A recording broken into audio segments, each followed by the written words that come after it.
Olá, muito bom dia, seja bem-vindo ao canal Jesus Cristo, Esperança Nossa.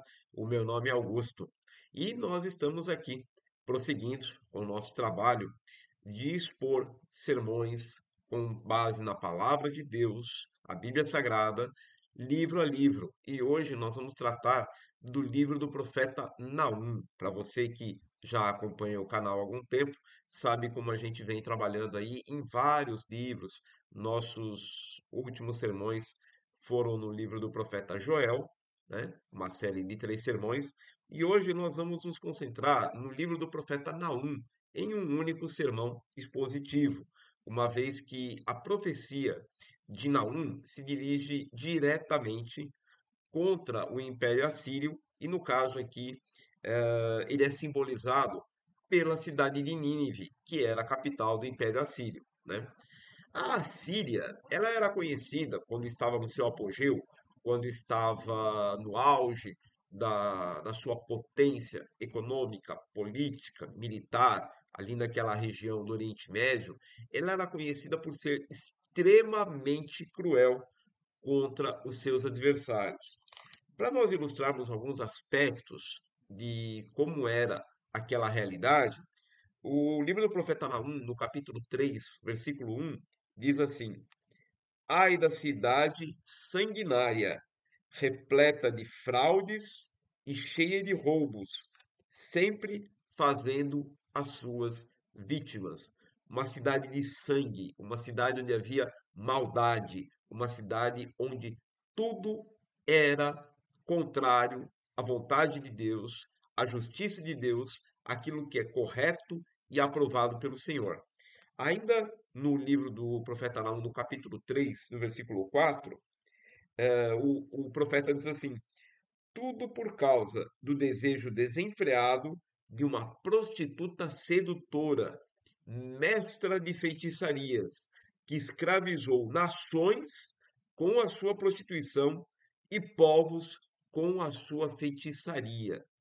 Uma nação, no caso o Império Assírio, simbolizada aqui pela cidade de Nínive, uma nação que se afastava do Senhor, cheia de suas vontades, cheia das suas imposições contra os povos que ela conquistava, cheia de coisas que não agradavam ao Senhor.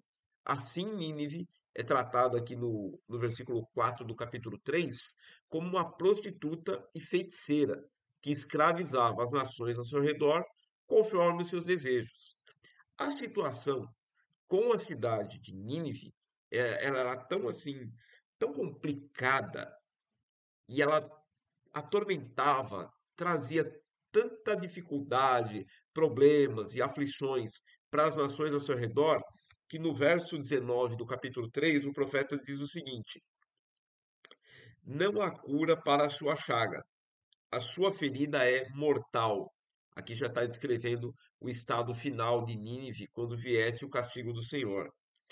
Quem ouve notícias a seu respeito, bate palmas pela sua queda, pois quem não sofreu por sua crueldade sem limites? Então as nações, vamos dizer assim, estavam por aqui do Império Assírio e da capital Nínive com toda a maldade que eles executavam. Agora, permanecendo aqui ainda no capítulo 3, a partir do versículo 8, para nós podermos situar historicamente aqui o momento em que o profeta Naum profere essa palavra do Senhor, Naum capítulo 3, versos de 8 a 10, diz o seguinte: Acaso você é melhor do que Tebas, situada junto ao Nilo, rodeada de águas? O rio era a sua defesa, as águas o seu muro. A Etiópia e o Egito eram a sua força ilimitada. Fute e a Líbia estavam entre os seus aliados. Apesar disso, ela foi deportada, levada para o exílio, e em todas as esquinas as suas crianças foram massacradas.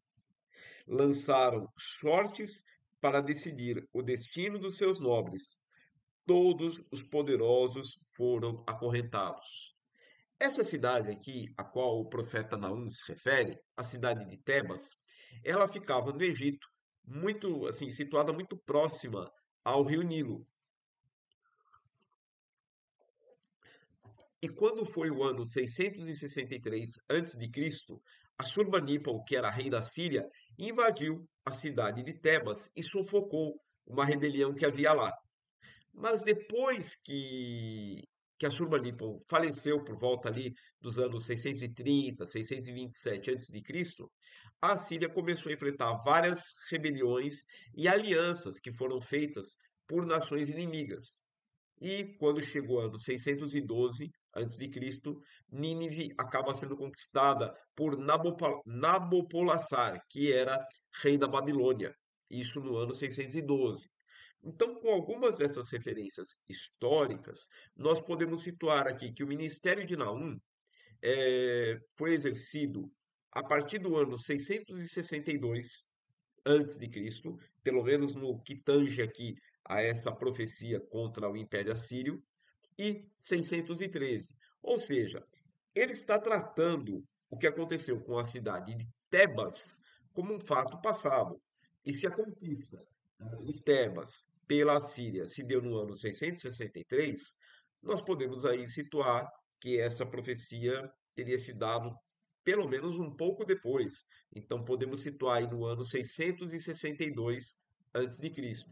E como a queda final de Nínive, debaixo do poder da Babilônia, se deu no ano 612, e aqui o profeta Naum está predizendo um evento futuro, então nós podemos colocar aí 613 como a limitação final dessa profecia aqui do profeta Naum.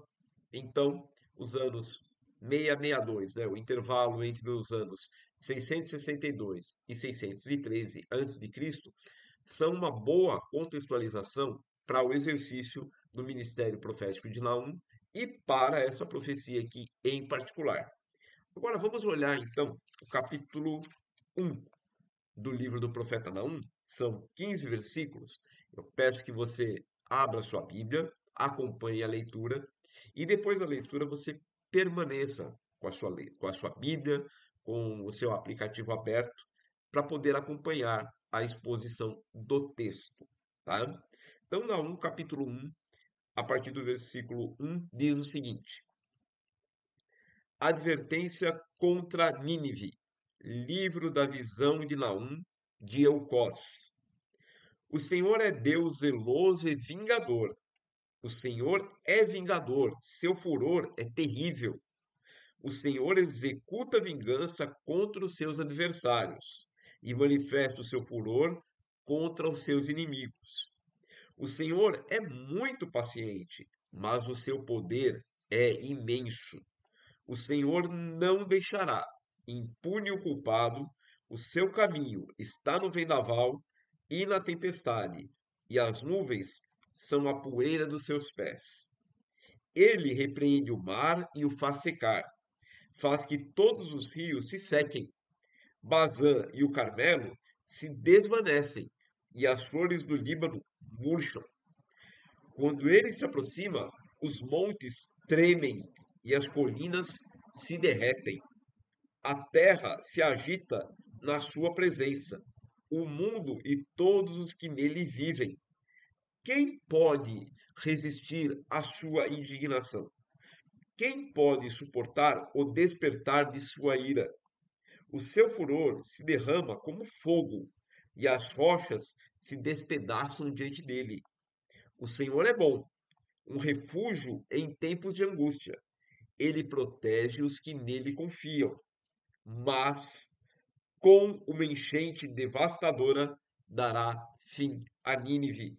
Expulsará os seus inimigos para a escuridão. O Senhor acabará com tudo o que vocês planejarem contra ele. A tribulação não precisará vir uma segunda vez. Embora estejam entrelaçados como espinhos e encharcados de bebida como bêbados, serão consumidos como a palha mais seca. Foi de você, ó Nínive, que saiu aquele que trama perversidades, que planeja o mal contra o Senhor. Assim diz o Senhor: apesar de serem fortes e numerosos, serão ceifados e destruídos. Mas você, Judá, embora eu a tenha afligido, não a afligirei mais. Agora vou quebrar o jugo do seu pescoço e arrancar as suas algemas. O Senhor decreta o seguinte a seu respeito, ó rei de Nínive: você não terá descendentes que perpetuem o seu nome. Destruirei as imagens esculpidas e os ídolos de metal do templo dos seus deuses. Prepararei o seu túmulo, porque você é desprezível. Vejam sobre os montes, os pés do que anuncia boas notícias e proclama a paz. Celebre as suas festas, ó Judá, e cumpra os seus votos. Nunca mais o perverso a invadirá. Ele será completamente destruído. Então note aqui que o profeta Naum, ele abre a sua profecia destacando alguns dos atributos de Deus, que nós podemos ver aqui, por exemplo, capítulo 1, versículo 2: Yahvé não admite nenhuma rebelião contra ele. O Senhor é Deus zeloso e vingador. O Senhor é vingador. O seu furor é terrível. O Senhor executa vingança contra os seus adversários e manifesta o seu furor contra os seus inimigos. Yahvé também é um Deus muito paciente, mas possui um poder imenso. É o que nos diz o versículo 3. O Senhor é muito paciente, mas o seu poder é imenso. O Senhor não deixará impune o culpado. O seu caminho está no vendaval e na tempestade, e as nuvens são a poeira dos seus pés. Deus é um Deus que também se ira, apesar de ser muito paciente, e ele se ira especialmente contra a rebelião e contra a injustiça. Olhem o que diz o versículo 6. Quem pode resistir à sua indignação? Quem pode suportar o despertar da sua ira? O seu furor se derrama como fogo e as rochas se despedaçam diante dele. E ao mesmo tempo, Yahvé, o Senhor, ele é bom para os que se refugiam sob os seus cuidados. Versículo 7 do capítulo 1. O Senhor é bom, um refúgio em tempos de angústia. Ele protege os que nele confiam. Então, a abertura de toda esta palavra profética de Naum contra Nínive, contra o Império Assírio, ela começa destacando quem é Deus e quais são as suas características e como ele age contra aqueles que são rebeldes e desobedecem e como ele age em favor daqueles que se refugiam nele.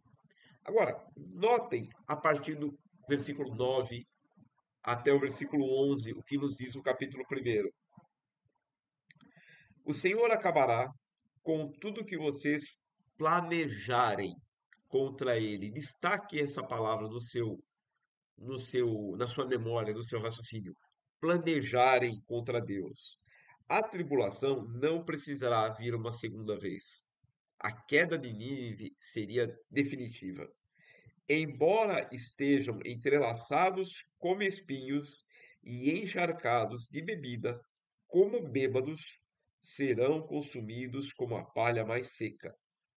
Foi de você, aqui é uma afirmativa de Deus, foi de você, ó Nínive, que saiu aquele que trama perversidades, e de novo a mesma expressão, que planeja o mal contra o Senhor. Notem que a questão do planejamento não é uma coisa que se faz involuntariamente. Planejar é um ato voluntário, é um ato pensado, é um ato que você senta, pega uma caneta, pega um papel, reúne uma série de informações e fala: então, vou fazer isto, vou fazer aquilo, isso aqui eu resolvo assim, isso aqui eu faço assado, etc, etc, etc. Mas a vontade de Deus não pode ser sobrepujada pela rebelião humana. É o que nos diz o texto do profeta Naum. Notem que no caso desses versículos de 9 a 11, Deus se manifesta contra aqueles que voluntariamente planejam o mal contra ele. E é por isso mesmo que no Salmo 2, os versículos de 1 a 3, o salmista realiza a seguinte pergunta: por que se amotinam as nações e os povos tramam em vão? Os reis da terra tomam posição e os governantes conspiram unidos contra o Senhor e contra o seu ungido e dizem: façamos em pedaços as suas correntes e lancemos de nós as suas algemas. Notem que a submissão, a obediência, o subordinar-se a Deus, que é um Deus bom e que abençoa aqueles que se confiam aos seus cuidados, essa submissão, que seria vantajosa para qualquer ser humano, pela bondade de Deus, essa submissão é tratada pelos rebeldes, como nós vimos aqui no Salmo 2, como se fossem correntes que aprisionem. Ou seja, essa atitude revela o verdadeiro caráter do ser humano, da raça humana, de nós todos, que deseja tudo menos submeter-se a um Deus que é santo, que é justo e amoroso.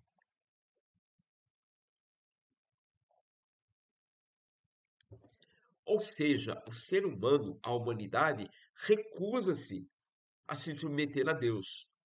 Por mais que Deus seja amoroso, santo, justo e que pode abençoar e proteger aqueles que o temem e que de fato faz. Para as nações, para o ser humano rebelde, como é a humanidade, submeter-se a Deus é tratado como escravidão e como uma corrente. E a rebelião humana, portanto, ela não é um mero acidente. Mas como Naum e Davi descrevem nestes trechos das Escrituras, a rebelião contra Deus é um ato planejado e voluntário. Não é uma coisa que foi feita, foi sem querer, né?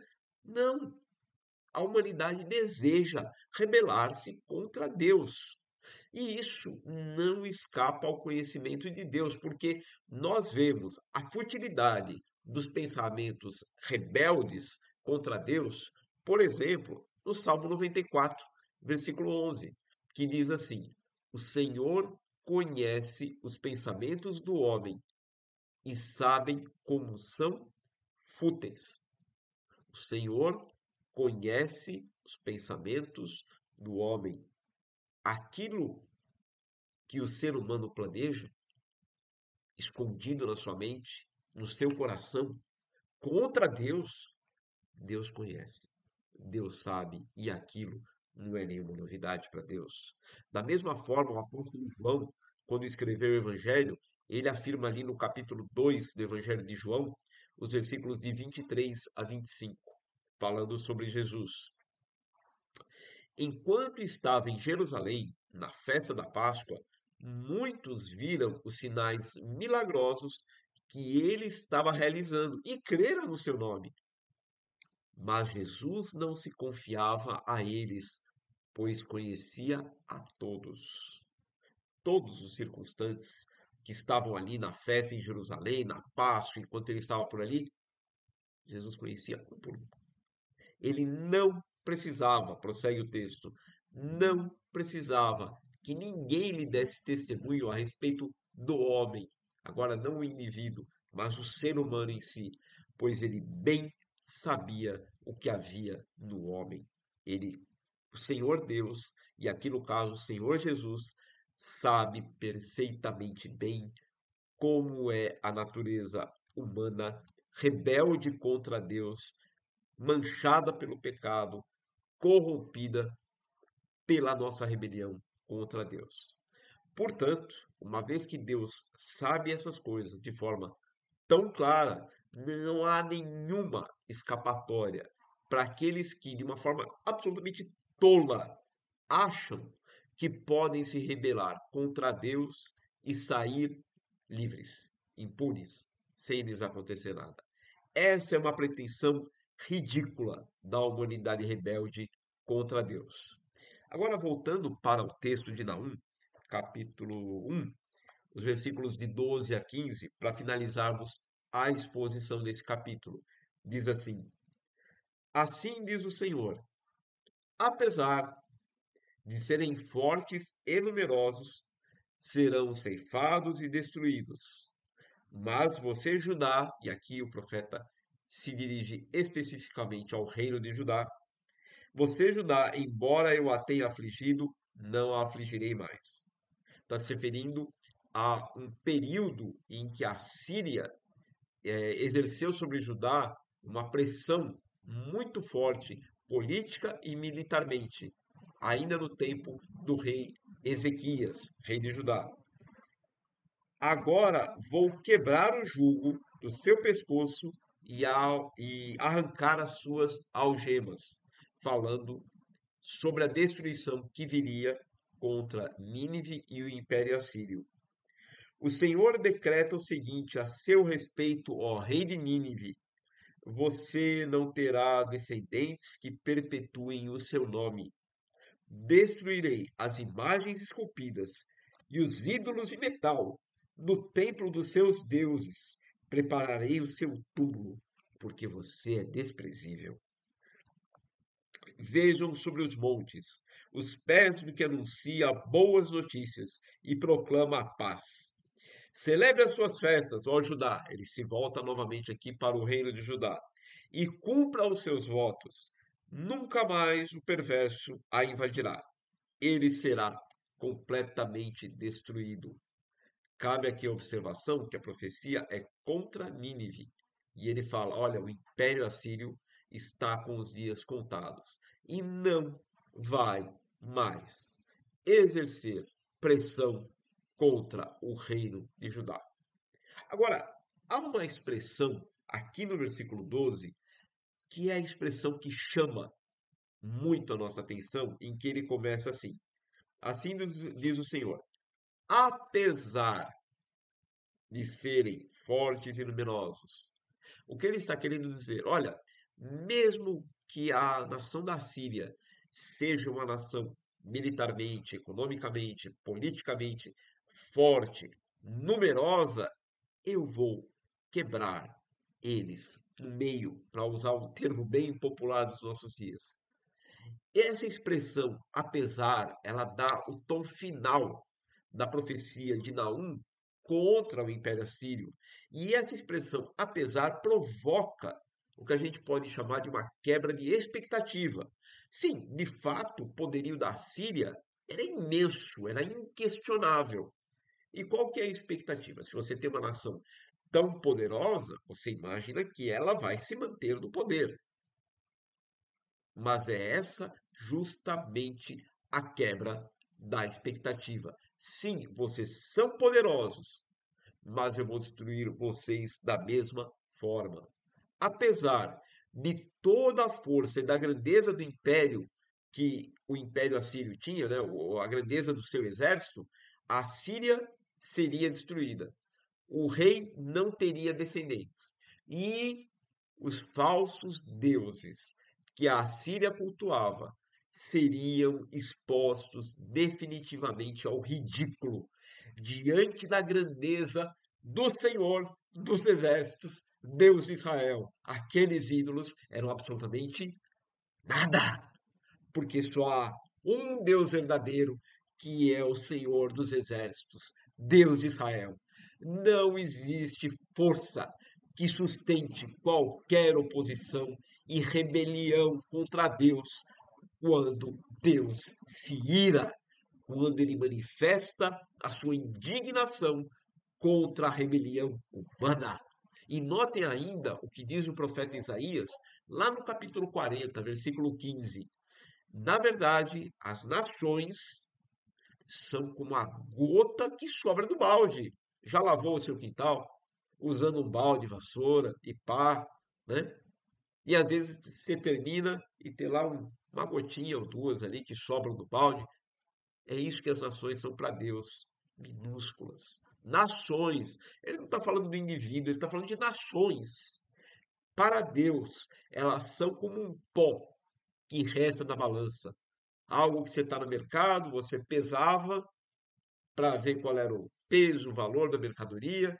Quando você tirava, sobrava às vezes um negocinho lá, um resíduozinho daquela mercadoria, era o pó que sobrava na balança. Para Deus, as ilhas não passam de um grão de areia. É isso que diz o profeta Isaías para nós. E qual é então a mensagem que fica do profeta Naum para os nossos dias? Em primeiro lugar,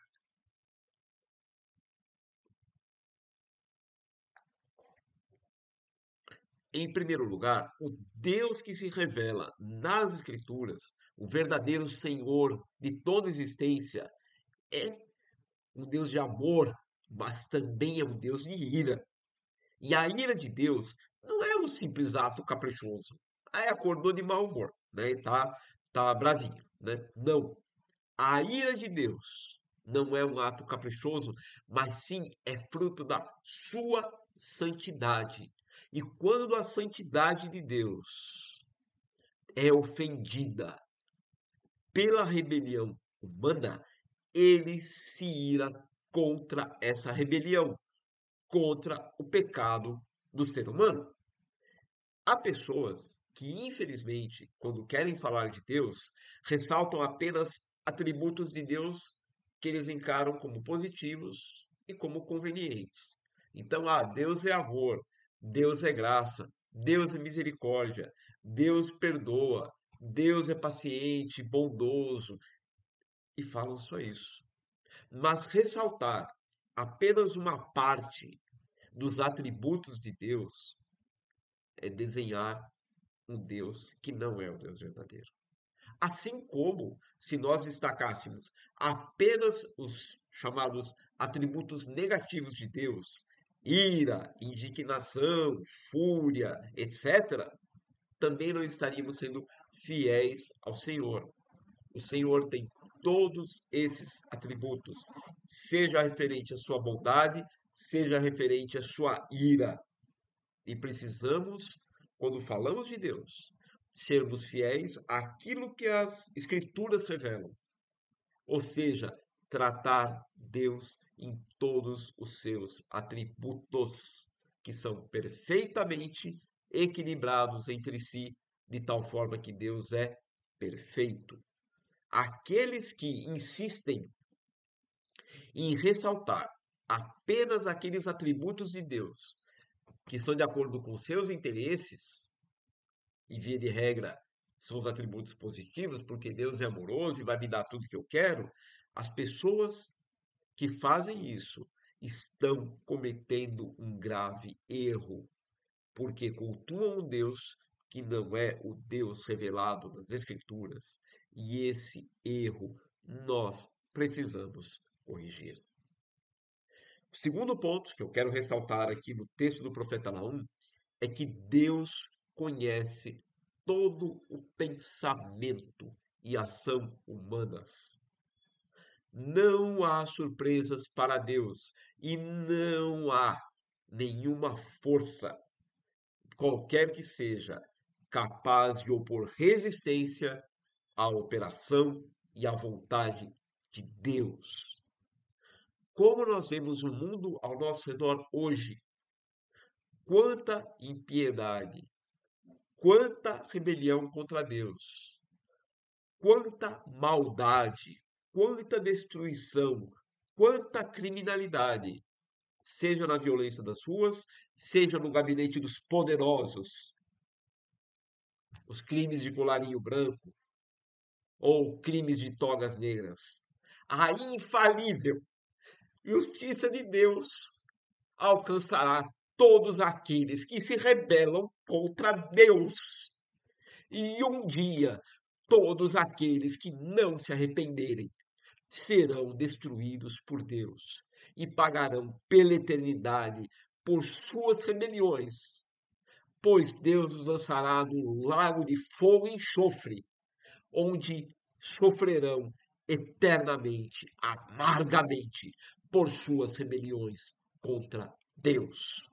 E aqueles que, ao contrário, confiam em Deus, descansam suas vidas nas mãos do nosso bom Senhor e Criador, têm um consolo certo e seguro e podem esperar pela manifestação da justiça de Deus contra a rebelião de todas as nações da terra, sejam príncipes, poderosos, empresários, juízes, reis, presidentes, governantes, sejam quem for, aqueles que se rebelam contra Deus e que conduzem os seus povos em rebelião contra Deus, praticando toda sorte de crimes e de injustiças. Saibam que Deus está contra vocês e que mais cedo ou mais tarde, se vocês não se arrependerem, se vocês não corrigirem os seus caminhos de acordo com a vontade de Deus revelada nas Escrituras Sagradas, saibam que Deus se voltará contra vocês. Esta certeza o povo de Deus pode ter, e vocês que se rebelam contra Deus também podem ter. O juízo de Deus está preparado contra todos aqueles que se manifestam em rebelião contra Deus. Portanto, descansemos nós, que confiamos no Senhor, olhemos pelos nossos próprios caminhos, para vermos se estamos andando conforme a vontade do Senhor, e esperemos em Deus por sua justiça. E quanto aos rebeldes, que se arrependam enquanto é tempo, porque o dia que Deus enviar o juízo, não haverá escapatória para ninguém. Que o Senhor Jesus, através do seu Espírito Santo, nos console, nos fortaleça, nos guarde e em tudo Deus seja eternamente glorificado. Amém.